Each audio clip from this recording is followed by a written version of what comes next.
PILZ com a tal es dedica en el sector industrial a seguretat industrial, és a dir, protegeix a les màquines de les persones. Llavors, dintre d'aquest context, nosaltres tenim serveis i productes de seguretat enfocats a qualsevol tipus de client i qualsevol sector dintre del món industrial. Llavors, en els serveis és la part d'adequacions de màquina, d'avaluacions de riscos, i en la part del producte és la part aquesta de les barreres de seguretat, els micros, els controls de seguretat, i aquesta és la part en la qual em dedico jo com a responsable de seguretat. Llavors, seria una mica l'assessorament tècnic que donem als clients en funció de quines necessitats tinguin, quines solucions, quins productes són els millors per cada una de les aplicacions.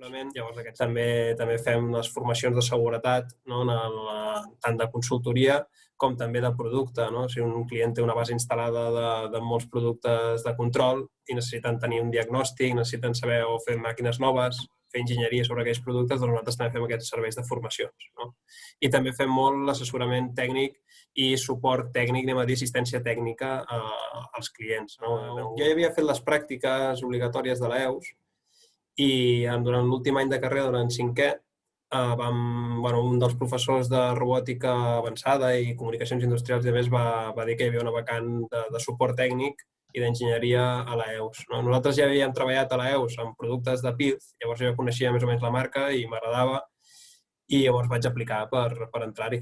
I vaig tenir la sort i fins ara de l'EUS. Jo vaig entrar a l'EUS fent un altre grau. He estudiat electrònica, automatismes i enginyeria elèctrica i vaig entrar estudiant organització industrial.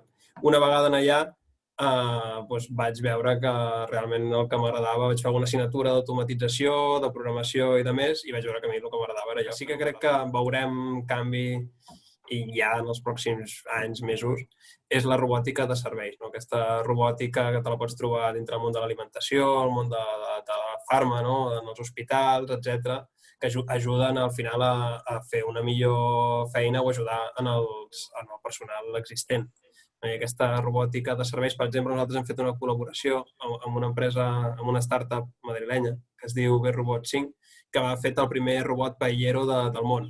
En general, les persones, tant el professorat com els alumnes que compartíem classe o alumnes que compartíem zones de laboratoris o biblioteques, al final això és el millor record que té. Tot amb molts companys d'altres promocions ens seguim veient molt en fires i en feina.